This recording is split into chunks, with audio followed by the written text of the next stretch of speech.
because of the belief system that we have that we do not treat people that way, nor will we be treated that way. And it's just a value system that we had that was correct for us. And it was the best thing that we've ever done as far as for the culture of the company. And it wasn't planned. It's just these sorts of serendipitous type things will happen in your own organization as you grow, that you find out that you say, hey, you know, when push comes to shove, I'm not going to deviate from this. And it's really being true. This is what I stand for. This is what I stand for. I love that. Great story. And people still tell that story today in the company about how we do things.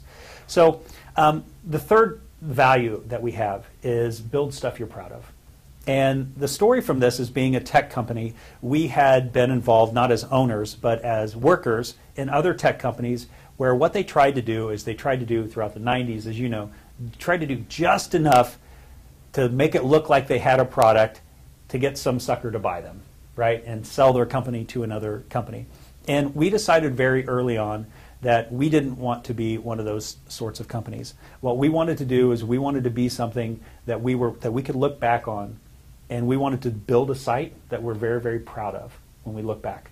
And that has resonated with us and kept us very, very true to what we do. And if given the choice between building things right and building things quick, we choose to build it right. And in the tech world, that means we move a little bit slower than others, and you know, we've been round and round with investors about that. But at the same time, we wanted to build things the right way.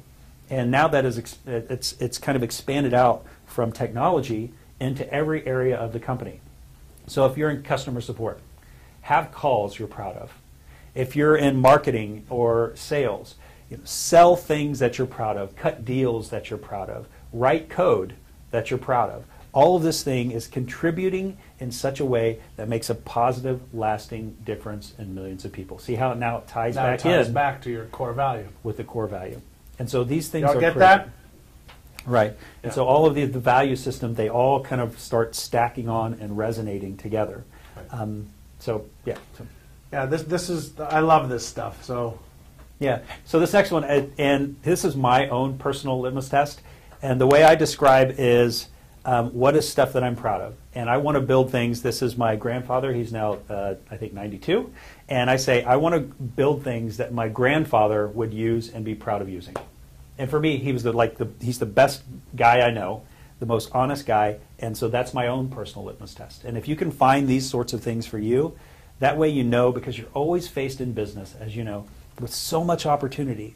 And the big key is being able to decide what to say no to. You'll have lots of opportunities to say yes, lots of people pulling you in many, many directions. If you can learn to say no based on a value system, it makes the world a lot easier. Make your default no, and then move to yes is what I always tell people, because we're all so wanting to help everybody else, and we have this opportunity, that opportunity. We just say no to everything, and then move towards yes, and have your reasons for moving towards yes, then that gives you a much easier framework to deal with. So I love that. Absolutely. Kanai, you're very familiar with that. This was borrowed from Anthony Robbins, and it's something that we borrowed it from the Japanese Kaizen. Yes, right? Yes. So it's all borrowed, and that's okay. You don't have to come up with these yourself. But what's important is that it's true. Right. And this is something of my own personal belief, and it ties back in with the innovation of the company. And that is that as a company, growth isn't kind of just serendipitous. Growth isn't okay. It's required. There's a big difference, right? And you can feel the difference just even when I say that, is that we are expected when we are hiring someone in, that they know that today is great, tomorrow's got to be better.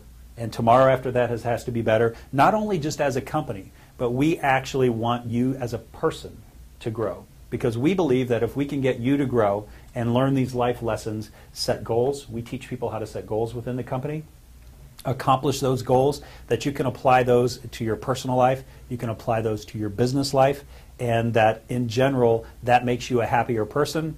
Happier people are just cooler to work with. Right? I love that.